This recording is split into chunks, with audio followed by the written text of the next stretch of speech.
거룩한 주일 우리에게 주시는 하나님의 말씀 출애굽기 22장 20절에서 31절까지의 말씀입니다. 교독하도록 하시겠습니다. 여호와 외에 다른 신에게 제사를 드리는 자는 멸할지니라. 너는 이방 나그네를 압제하지 말며 그들을 학대하지 말라. 너희도 애굽 땅에서 나그네였습니다. 너는 가부나 고아를 해롭게 하지 말라. 내가 만일 그들을 해롭게 함으로 그들이 내게 부르짖으면 내가 반드시 그 부르짖음을 들으리라. 나의 노가 맹렬함으로 내가 칼로 너희를 죽이리니 너희의 아내는 가부가 되고 너희의 자녀는 고아가 되리라. 내가 만일 너와 함께한 내 백성 중에서 가난한 자에게 돈을 구워주면 너는 그에게 채권자같이 하지 말며 이자를 받지 말 것이며 네가 만일 이웃의 옷을 전당 잡거든 해가 지기 전에 그에게 돌려보내라. 그것이 유일한 옷이라. 그것이 그의 알몸을 가릴 옷인즉 그가 무엇을 입고 자겠느냐. 그가 내게 부르짖으면 내가 들으니 나는 자비로운 자임이니라. 너는 재판장을 모독하지 말며 백성의 지도자를 저주하지 말지니라. 너는 내가 추수한 것과 내가 짜낸 즙을 바치기를 더디하지 말지며 내 처음 난 아들들을 내게 줄지며 네 소와 양도 그와 같이 하되 이래 동안 어미와 함께 있게 하다가 여드레 만에 내게 줄지니라. 너희는 내게 거룩한 사람이 될지니 들에서 짐승에게 찢긴 동물의 고기를 먹지 말고 그것을 개에게 던질지니라. 아멘. 아멘. 복된 주일 하나님께 예배드리러 나오신 판교성전과 그리고 강남성전 온라인으로 참석하고 계신 성도님들을 환영하고 축복합니다. 오늘도 예배 가운데 임재하실 하나님의 은혜가 여러분들의 삶과 기도 제목과 마음 가운데 넘치기를 소망합니다. 앞뒤좌우 인사 한번 나누십시다. 반갑습니다. 잘 오셨습니다. 잘 될 거예요. 기도하십니다. 잘 될 거예요.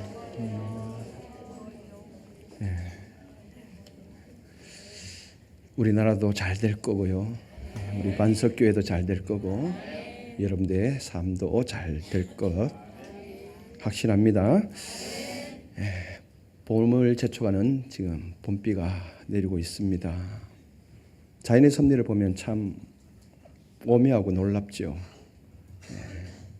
어김없이 그 계절이 돌아오는 것을 볼 때 참 대단한 것 같습니다.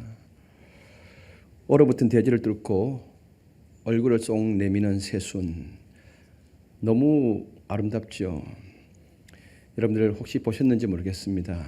우리 교육관 마당에 들어오는 입구와 또 현관 입구 들어가 보면은 여러분들 우측이죠. 우측에 두 개의 하단이 있어요. 지금 새순이 얼굴을 빼꼼히 내밀고 있어요. 어제 이제 그걸 무심결에 봤는데 막 풀이 덮였을 때는 몰랐는데 그걸 다 걷어내니까 새순이 이렇게 올라와 있더라고요. 너무 아름다워서 한참을 바라봤습니다. 하나님의 섭리에 또 감탄할 수밖에 없었습니다. 그 새순을 바라보면서 근데 이게 새순이 촉이 좀 올라올 때는 이게 백합한지 튤립인지 몰라요. 근데 어느 정도 이제 성장을 하기 시작하면은 자기 정체를 드러내게 되죠. 그러다가 꽃을 확 피우면은 확실히 나는 튤립, 나는 백합 이렇게 정체성을 드러내게 되죠. 참고로 교육관 마당의 하단에 피는 지금 촉은 지금 튤립입니다. 얼마 안 있으면 이제 그것이 꽃을 피우게 될 것인데 그러면서 내 자신을 한번 생각해 보았습니다. 식물들은 자기의 열매나 아니면 꽃으로 자기 정체성을 드러내지 않습니까? 사람은 관계 속에서 자기 정체성을 드러냅니다. 나는 목사로서 정체성을 명확히 하고 있는가? 하나님의 남편으로서 정체성을 드러내고 있는가? 자녀의 부모로서 정체성을 명확히 하고 있는가? 생각해 보게 되었습니다. 여러분 어떻습니까? 여러분의 정체성을 잘 드러내고 계실까요? 오늘은 하나님과의 관계 안에서 그 정체성에 대해서 생각해 보고자 합니다. 하나님께서는 이스라엘 백성을 시내산으로 인도하여서 그곳에서 당신과 언약을 맺으십니다. 그리고 그들에게 법을 제정해 주셨습니다. 그 법을 삶에 실천함으로 하나님의 백성으로서의 정체성을 나타내기를, 드러내기를 원하셨습니다. 하나님의 언약의 백성으로서의 정체성이 무엇일까요? 그것은 거룩입니다. 거룩은 하나님과의 관계 개념에서 설명될 수 있습니다. 흔히 우리가 생각하는 거룩은 도덕적, 윤리적 개념에서 이해를 하게 됩니다. 내가 어떻게 할 것인가? 내가 어떤 행동을 취해야 하는가? 우리의 행위에서 나타난 깨끗함, 고귀함, 성결, 이것을 우리는 거룩이라고 생각합니다. 물론 이것도 거룩이라도 할 수 있습니다. 거룩에 포함되기도 합니다. 그러나 성경에서 말하는 거룩은 도덕적, 윤리적 개념보다는 하나님과 우리와 관계에서 생각해야 합니다. 오늘 우리가 읽은 본문 마지막 절에 보면은 그것이 분명해집니다. 다시 한번 31절 말씀을 한번 보시겠습니다. 너희는 내게 거룩한 사람이 될지니 들에서 짐승에게 찢긴 동물의 고기를 먹지 말고 그것을 개에게 던질지니라. 아멘. 앞에 상반절이 중요합니다. 너희는 내게 거룩한 사람이 될지니, 여기 내게란 말을 빼도 되죠. 너희는 거룩한 사람이 될지니 이렇게 말씀해도 됩니다. 그런데 하나님께서는 내게 거룩한 사람이 되어라고 명령하십니다. 너희는 나에 대하여서 거룩함을 보이라는 것입니다. 여기서 거룩은 순수함, 깨끗함, 전부를 말하는 것입니다. 왜냐하면 하나님께서도 우리에게 거룩함을 보여주셨습니다. 우리에게 전부를 주신 것이죠. 우리를 구원하시기 위해서 당신의 전부를 우리에게 올인하신 것입니다. 레위기 11장 45절에 보면은 나는 너희의 하나님이 되려고 너희를 애굽 땅에서 인도하여 낸 여호와라. 내가 거룩하니 너희도 거룩할지어다. 너희의 하나님이 되려고 너를 구원하기 위해서 나의 전부를 너에게 쏟아 부었다라는 것입니다. 이것이 우리를 향한 거룩입니다. 내가 너희의 구원자가 되려고 애굽 땅에서 전부를 너희에게 주었다. 이것이 내가 너희에 대한 거룩이니 너희도 나에게 대하여서 거룩하여라. 그러면 우리가 하나님께 대한 거룩은 구체적으로 뭘 의미할까요? 20절에 분명하게 밝히고 있는데요. 여호와 외에 다른 신에게 제사를 드리는 자는 멸할지니라. 거룩은 우리가 하나님께 대하여 진심을, 전심을 향하는 것을 의미합니다. 전부입니다.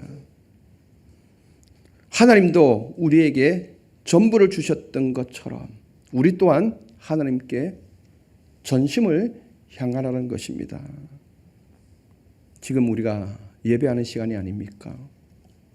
우리 예배하는 시간만큼 우리가 좀 깊어졌으면 좋겠습니다. 예배 시작 전에 핸드폰은 잠시 무음으로 해놓고 꺼두시거나 그렇게 광고를 올렸습니다. 그런데 예배 시간을 보면은 핸드폰을 손에 못 놓는 경우가 있습니다. 전부가 아니죠. 몸은 성전에 있다 할지라도 마음은 다른 곳에 가 있습니다. 특별한 사항이 있을 수는 있겠지만은 이 한 시간만큼은 전심을 다해서 하나님께 올인하라는 겁니다. 여러분 당부드리겠습니다. 주일날 예배만큼은 정말 하나님께로 마음이 집중되었으면 좋겠습니다. 그렇게 52번을 여러분들 그렇게 전심을 다하여서 하나님께 예배드리고 난 다음에 여러분의 삶을 한번 돌아보십시오. 분명 거기에 하나님이 우리를 향한 전심이 또 나타나게 된다는 것입니다. 우리를 구원하기 위해서 독생자를 주셨다라는 것은 전부를 준 것 아닙니까? 하나밖에 없는 아들을 주신 것은 당신을 다 내어준 거예요. 이것이 우리에 대한 거룩입니다. 나는 너밖에 몰라. 이거잖아요, 하나님이. 나는 너밖에 몰라. 얼마나 귀합니까? 그러니 너도 나밖에 몰랐으면 좋겠어. 이렇게 원하시는 거예요. 그러니까 하나님은 질투하시는 하나님이라고 그러잖아요. 전부를 다 쏟아부어 주셨는데 너의 행동을 보면은 그렇지 않은 것 같아. 시기하는 짓. 질투하시는 하나님이라고 그러시잖아요. 우리는 예수님을 신랑으로 표현하지요. 그러면 나는 뭡니까? 예수님에 대해서 신부잖아요. 신부로 상정해 놓죠. 이거는 엄밀히 부부관계를 말하는 거예요. 결혼관계를 말합니다. 예수님도 우리의 신랑으로서 전부를 다 내어주신 것 아닙니까? 십자가에서 물과 피를 온전히 다 쏟아부어 주었어. 우리를 구원해 주신 거 아닙니까? 전부를 주신 거죠. 그러면은 신부인 우리는 어떻게 해야 되나요? 제가 이 말을 얼마 전에 했던 것 같아요. 성경 공부 시간에도 했던 것 같은데, 남편이 아내를 사랑한다고 하였을 때 90%만 사랑하고 10% 다른 여자에게 눈을 돌리면 돼요, 안 돼요? 분명하죠? 예. 아내가 남편을 99% 사랑하고 1%인데 이 1%를 다른 남자에게 눈을 돌리면 돼요, 안 돼요?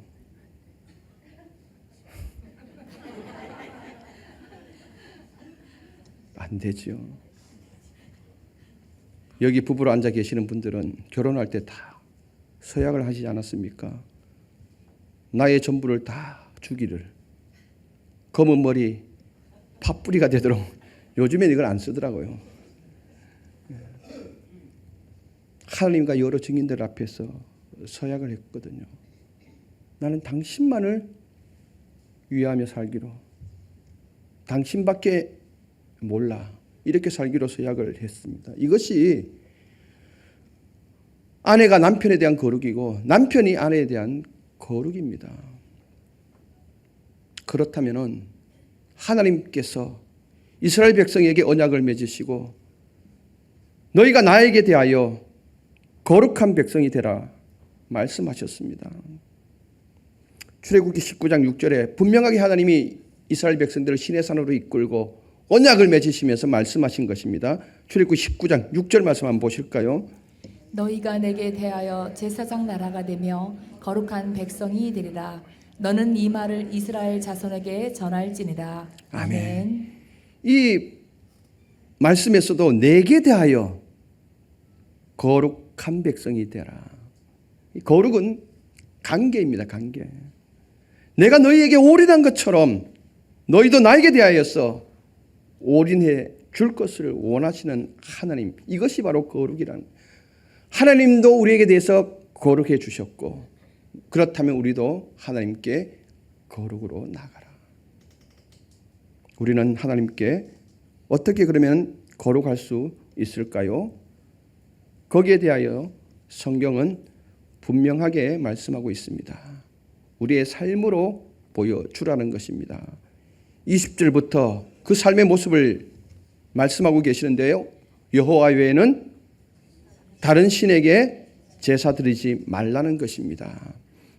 하나님 외에 다른 어떤 것에도 마음을 주지 말라는 것입니다. 1%도 주지 마라. 우상에게 주지 말라는 겁니다. 20절 바로 앞부분에 보면은 너는 무당을 살려두지 말라. 짐승과 행음하는 자는 반드시 죽일지니라. 이제 이스라엘 백성들이 가나안 땅으로 들어가게 되면은 수도 없이 많은 여러 가지의 행태들의 우상 숭배를 보게 되는데 그 모습을 볼지라도 거기에 마음을 빼앗기지 말라는 겁니다. 오직 하나님께만 집중하라는 거예요. 100% 집중하라는 겁니다. 이걸 보여달라는 것입니다. 이게 바로 거룩인 것이죠. 그리고 하나님께서 관심을 두고 있는 사회 약자에 대해서 이웃에 관하여 사랑과 배려로 나가라고 말씀하십니다. 이것이 나에게 대한 거룩이다라고 말씀하고 있습니다. 21절 22절 같이 한번 읽어보실까요? 너는 이방 나그네를 압제하지 말며 그들을 학대하지 말라. 너희도 애굽 땅에서 나그네였음이라. 너는 과부나 고아를 해롭게 하지 말라. 아멘. 아멘. 우리가 하나님께 대하여 거룩함으로 나아가는 것은 우리의 삶의 태도와 방식을 의미합니다. 먼저 하나님께만 예배드리고 그리고 우리의 삶이 예배가 되어라고 말씀하고 있습니다. 삶이 예배가 되는 것이 뭡니까? 우리의 삶 속에서 부딪히는 이웃에 대한 우리의 태도입니다. 21절, 22절은 연약하고 소외된 사람을 어떻게 대하느냐에 따라서 거룩의 척도가 될 수 있습니다. 본문에서 나그네를 압제하지 말며, 여기서 말하는 나그네, 일시적인 체류자 또는 집이 없어서 장시간 방황하는 여행객들이라는 의미를 담고 있습니다. 이들은 가족도 없고 직업도 없고 국적도 없이 방황하는 자들로 함부로 취급당하기 쉬운 존재입니다. 지금은 괜찮지만은 우리나라 위상이 엄청나게 높아져서 괜찮지만은 불과 얼마 전까지만 해도 외국으로 나가면은 거들떠 보지도 않았습니다. 정말 무시당하기 일쑤였죠.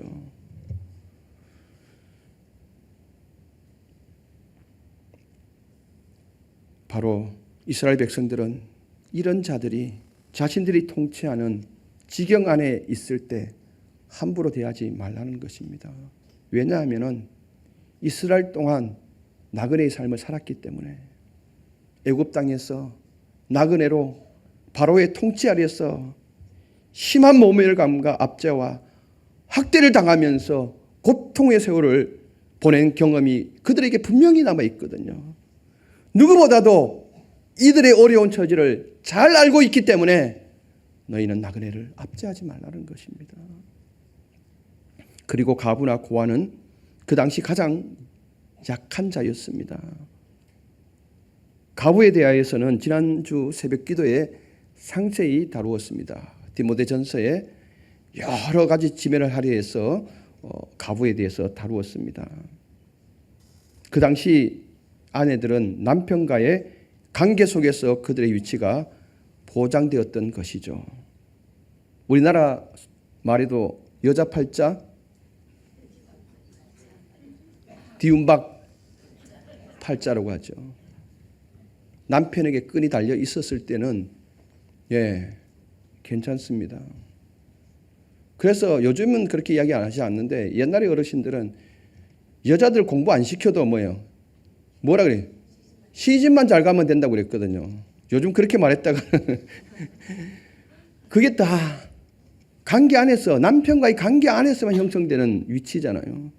근데 덜컥 남편이 죽고 나면은 배우자만 잃어버리는 것이 아니라 사회적 지위와 경제력까지도 잃어버리게 됩니다. 그때는 여자가 할 수 있는 일이 아무것도 없었습니다. 그저 이삭 줍는 것밖에는 할 수 있는 것이 없었습니다. 디모데전서가 기록될 당시에는 그때 당시도 지금으로부터 2000년 전이지 않습니까? 여자들이 할 수 있는 것이 없었기 때문에 결국 이 여성분들이, 홀로 된 여성분들이 내몰리는데 어디까지 내몰리냐면은 할 수 있는 일이 없으니까 몸을 팔아서 자녀를 키우고 생계를 유지하는 거예요. 이것을 교회가 못 본 채 가지 말라는 겁니다. 가장 약자 아닙니까? 약자 중에 약자로서 소속된 공동체가 꼭 돌보아 주어야 합니다. 의지할 바가 없는 자들을 너희가 가족처럼 돌봐주는 것, 이것이 나에게 대한 거룩이란다라고 말씀하고 있습니다. 만약에 너희들이 그들에 대해서 거룩성을 드러내지 못한다면 하나님께서도 너희들에 대해서 거룩성을 드러내지 않을 것이다라고 강력하게 경고하고 있거든요. 24절 한번 보실까요? 나의 노가 맹렬함으로 내가 칼로 너희를 죽이리니 너희의 아내는 과부가 되고 너희 자녀는 고아가 되리라. 아멘. 아멘. 이들이 너무 힘들어서, 먹고 사는 게 너무 힘들어서, 누가 어느 한 사람 돌봐주는 사람이 없었어. 하나님께 부르짖을 때 하나님께서 이들의 소리를 들으시고 노를 바란다는 거예요. 나의 노가 불붙듯 일어나서 칼로 너희를 죽일 것이다. 그러면 너희들도 똑같이 가부가 되고 너희 자녀들이 고아가 될 것이다. 이렇게 말씀하고 있습니다. 너희가 나에 대해서 거룩을 드러내지 못했기 때문에 나도 너희 인생에서 거룩을 드러내지 않겠다라고 그렇게 강력하게 말씀하고 있습니다. 여러분, 우리 반석교회 예배 공동체는 우리 교회 공동체 안에 있는 약자를 분명하게 돌봐야 됩니다. 이 의무가 우리에게 있습니다.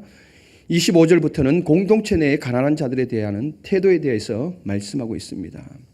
생존의 위협으로 돈을 빌리고자 할 때 가족의 한 사람으로 생각하고 처신하라고 말씀하고 있습니다.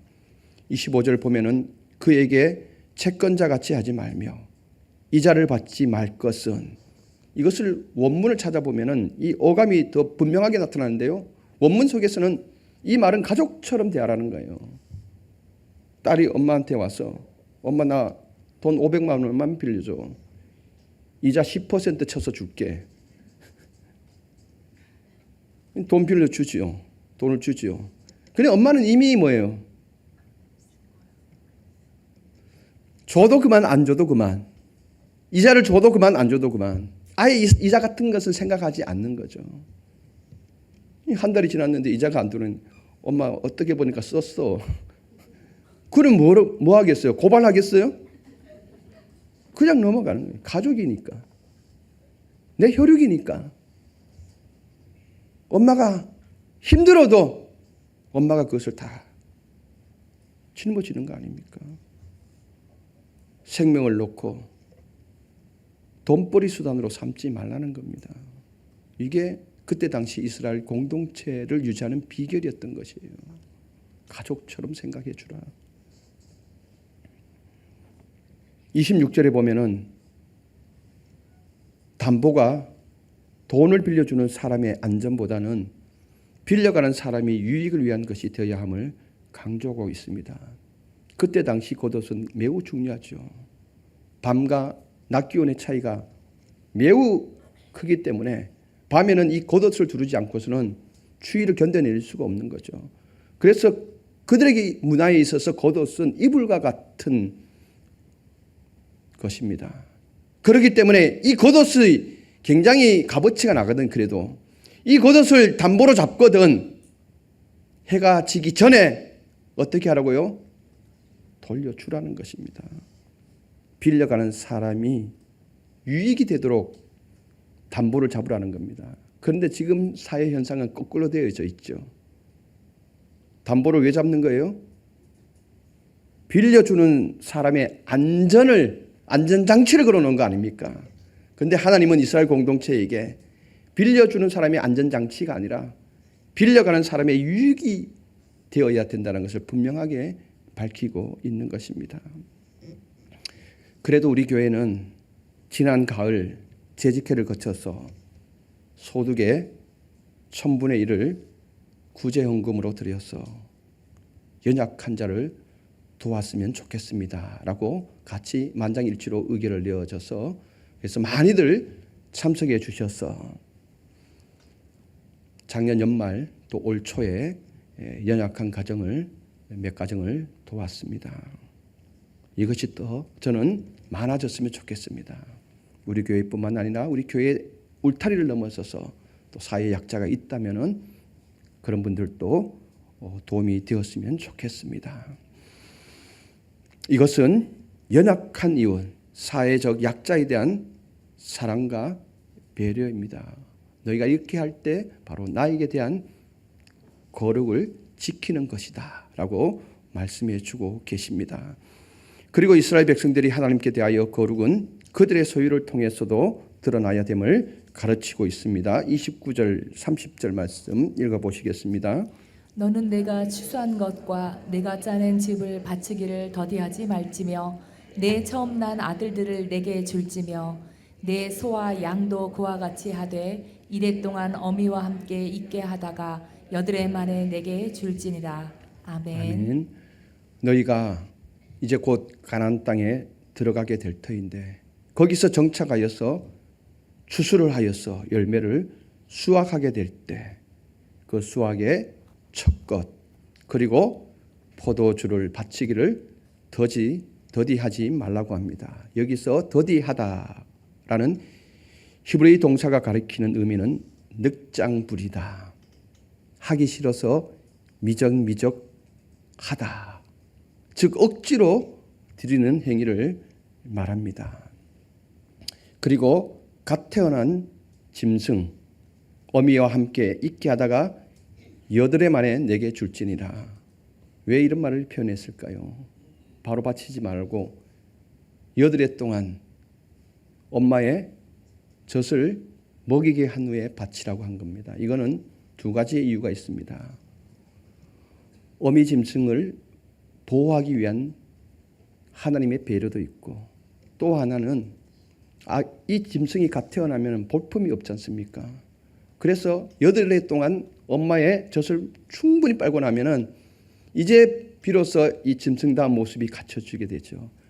그래서 이 완전한 모습을 가지고 하나님께 드리라는 것입니다. 이런 의미가 담겨 있는 것이죠.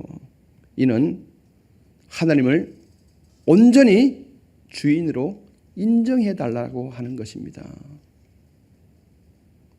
동산 안에 에덴 동산 안에 하나님께서 선악과를 만들어 주시지 않았습니까?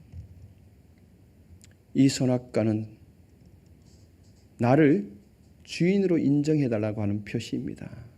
그래서 이 선악과는 손대지 말라는 것입니다. 다른 모든 것은 너희들이 먹을 수 있으나 나의 주인됨의 표시 이 선악과는 절대 손대지 말 것을 명령하고 계십니다. 우리의 소유는 누구로부터 왔습니까? 분명 하나님께로부터 왔습니다. 우리가 건강하여서 또 우리에게 일을 주셔서 하나님께서 우리에게 소유를 허락해 주신 것이죠. 그렇기 때문에 이 소유를 통해서 나의 거룩을 드러내라고 말씀하고 계십니다. 사도 바울은 이 부분에 대해서 명확하게 말씀하고 있는데요. 고린도후서 9장 6절, 7절, 8절 한번 읽어보시겠습니다. 다 같이요. 이것이 곧 적게 심는 자는 적게 거두고 많이 심는 자는 많이 거둔다 하는 말이로다. 각각 그 마음에 정한 대로 할 것이요 인색함으로나 억지로 하지 말지니 하나님은 즐겨내는 자를 사랑하시느니라. 하나님이 능히 모든 은혜를 너희에게 넘치게 하시나니 이는 너희로 모든 일에 항상 모든 것이 넉넉하여 모든 착한 일을 넘치게 하게 하려 하심이라. 아멘. 아멘. 이 말씀은 바울이 예루살렘 교회가 무척 어려움을 당하고 있을 때 고린도 교회가 이 어려움에 대하여 돌봐줄 것을 요청합니다. 예루살렘 교회는 유대 안에 있는 식민지 안에 있는 교회지 않습니까? 그래서 늘 재정적으로 부족한 사람이었죠. 그런데 고린도 교회는 도시 상태가 워낙 풍부했기 때문에 그리고 그 유럽 쪽에 있는 이 바울이 개척한 이 교회들은 재정적으로 그나마 넉넉했습니다. 그래서 이 예루살렘 교회가 어려움을 당하고 있는데 너희들이 조금 도움이 되어줬으면 좋겠다라고 요청을 한 거예요. 그러면서 예루살렘 교회를 위해서 너희가 연보를 할 때에 이런 마음으로 할 것을 말씀하고 있습니다. 이를 쉬운 성경으로 다시 읽어드리겠습니다. 여러분 이런 사실을 명심하십시오. 적게 심는 사람은 적게 거두고 반대로 넉넉하게 심는 사람은 넉넉하게 거둡니다. 각자 자기가 마음에 결정한 대로 내고 내키지 않는 마음이나 억지로는 하지 마십시오. 하나님께서는 흔쾌히 내는 사람을 사랑하십니다. 하나님께서는 여러분이 모든 일에 필요한 것을 언제나 다 가지고 모든 선한 일을 넘치게 할 수 있도록 여러분에게 모든 은혜를 베풀어 줄 수 있는 분이십니다. 오늘 이 사도 바울이 고린도 후서 9장 6절, 7절, 8절 말씀을 한 것 가운데 가장 방점은 6절, 7절에 있는 것이 아니라 8절에 있다라는 것입니다. 하나님께서는 여러분이 모든 일에 필요한 것들을 언제나 다 가지고 계셔서 여러분들이 선한 일을 할 때 넘치도록 하게 해주신다는 것, 여기에 바로 방점이 있다는 것입니다. 헌금 이야기를 하는 것 아닙니다. 우리의 마음을 이야기하는 것입니다. 마음. 이렇게 하는 것이 바로 나에 대해서 거룩한 것이니라.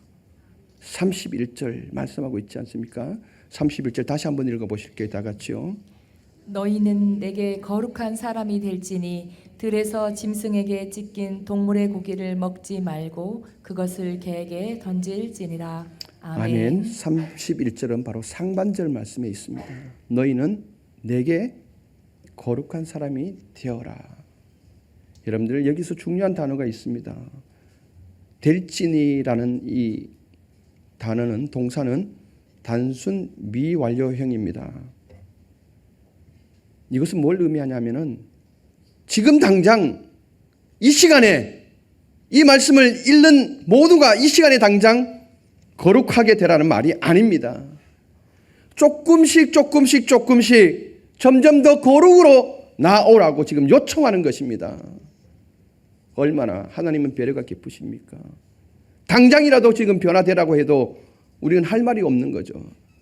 우리의 태도를, 우리의 습성을 너무나 잘 알고 계시기 때문에 조금씩 나에게 다가와 달라고 하는 이 메시지인 것입니다. 이것이 하나님께서 우리를 언약 백성으로 삼으신 이유입니다. 성도 여러분, 우리는 지금 사순절을 보내고 있습니다. 예수 그리스도께서 하늘 본향을 버리시고 이 땅 가운데 나그네로 오셨습니다. 나그네의 삶을 살다가 숱한 어려움과 멸시와 모멸과 조롱을 당하시고 십자가의 죽으심으로 우리에게 모든 것을 내어주셨습니다. 물과 피를 다 쏟으심으로 우리에 대해서 거룩을 드러내셨습니다. 완전한 거룩이십니다. 그렇다면 우리 또한 이 말씀들을 잘 실천함으로 하나님의 언약의 백성으로서의 정체성을 나타내야 합니다. 이것이 하나님에 대한 우리의 거룩입니다.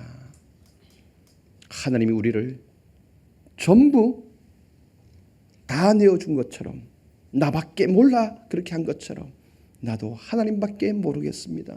하나님밖에 몰라요. 삶의 여러분들의 태도가 이렇게 되었으면 좋겠고요.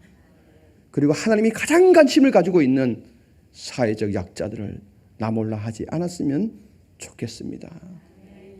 물질의 소유권자인 이 하나님께 우리 물질을 통해서도 여러분들 하나님의 거룩으로 나갈 수 있었으면 좋겠습니다. 기도드리겠습니다. 전능하신 하나님 아버지 감사합니다. 오늘도 우리를 사랑하여 주셔서 귀한 예배를 드릴 수 있도록 우리의 걸음을 인도하여 주시오니 감사합니다. 오늘 말씀을 깊이 묵상하게 하여 주시고 하나님이 이 인간을 위하여서 전부를 다 내어주셔서 우리를 거룩으로 대하여 주셨던 것처럼 오늘 우리도 하나님께 대하여 거룩으로 나아가게 하여 주시옵소서. 지금 당장 완전한 거룩이 아닐지라도 우리가 우리의 마음을 조금씩 열어서 우리의 걸음걸음을 조금씩 이웃으로 향하게 하여 주셔서 우리의 삶의 태도가 하나님께 대하여 거룩이 되었으면 좋겠습니다. 이 일을 위해서 성령 하나님께서 우리를 친히 이끌어 주시옵소서. 예수 그리스도 이름으로 기도드리옵나이다. 아멘.